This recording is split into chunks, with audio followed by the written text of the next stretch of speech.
हामी मन्दिरको सिँढी चढ्ने क्रम गर्दैछौँ।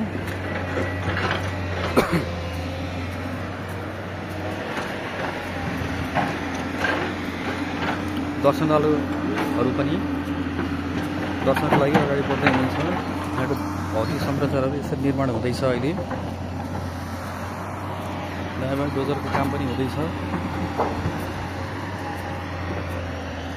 पहाडको खोजमा अवस्थित छ यो मन्दिर।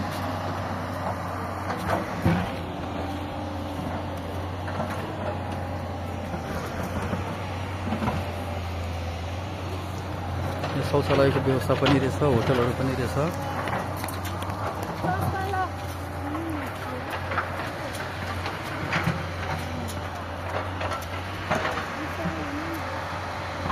वरिपरिको दृश्यहरू यस्तो छ। यहाँ घरहरू पनि छ, होटलहरू पनि रहेछन्। अहिले हल्का गरम भएको अवस्था छ।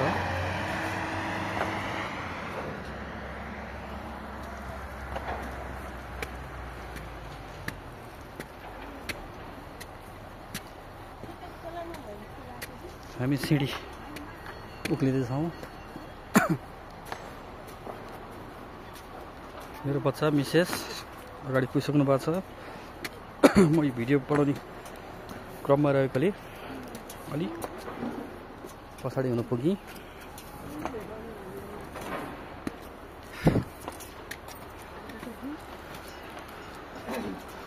हर हर महादेव, हर हर महादेव।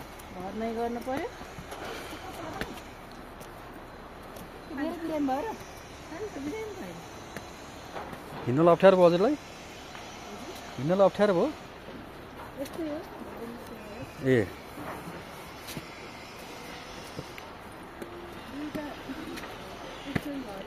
फुल दोकानहरू पनि रहेछन्। मन्दिरमा चढाउने फुल लगायत अरू सामग्रीहरू, पूजा सामग्रीहरू राखिएको अवस्था रहेछ।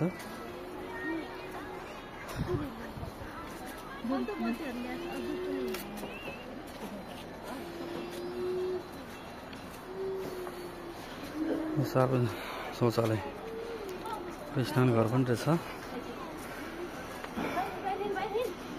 यहाँको अवस्था यस्तो देखियो अहिले।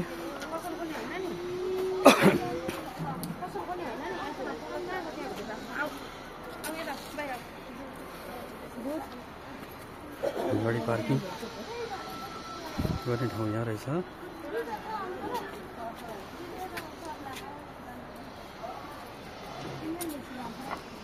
हामी लगभग 5 मिनट जति उक्लेपछि लगभग मन्दिर नजिक पुग्छौँ।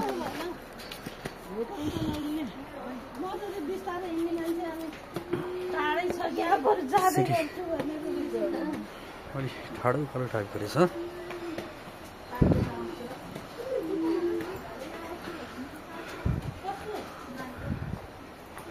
डिजिटल स्क्रिनिङ पनि रहेछ।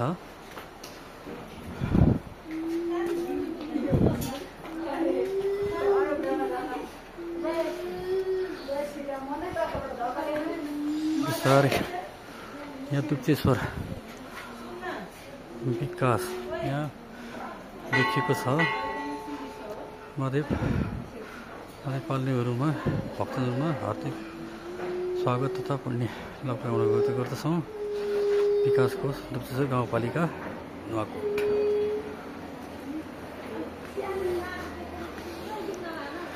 यहाँ माथि घाम पानीले तीर्थयात्रीलाई असर नगरोस् भनेर यो व्यवस्था पनि सायद गरिएको रहेछ।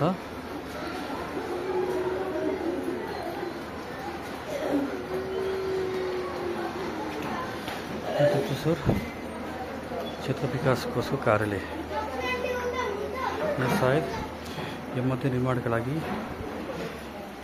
सहयोग गर्न हुने विभिन्न व्यक्तित्वहरूको नामहरू पनि राखिएको अवस्था रहेछ।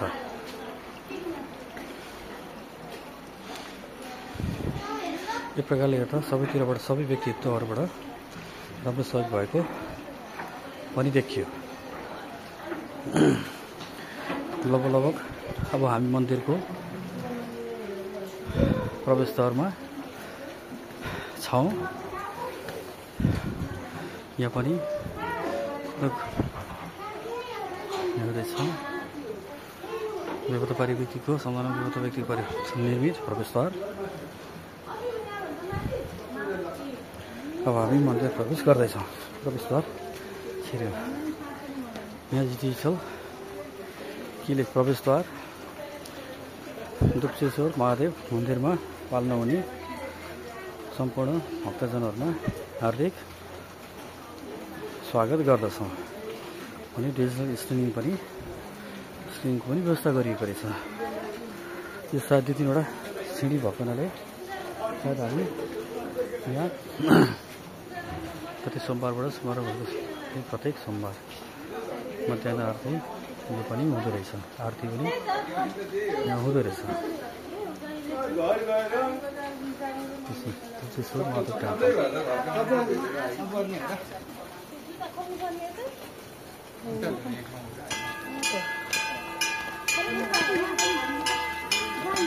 झारो रहेछ दुप्सेश्वर महादेव मन्दिर।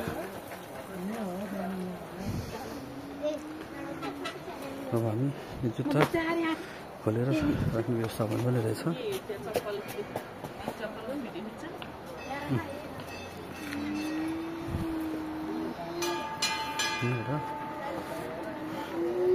जुत्ता राख्ने ठाउँबाट डाँडाको दृश्य यस्तो देखिन्छ। यहाँ गाडी पार्किङ, खोला, नाला, होटल, यो चोलङ्गे पुल लगायतको व्यवस्था पनि रहेछ। यहाँ पनि सिँढी उठ्नुपर्ने स्थिति छ।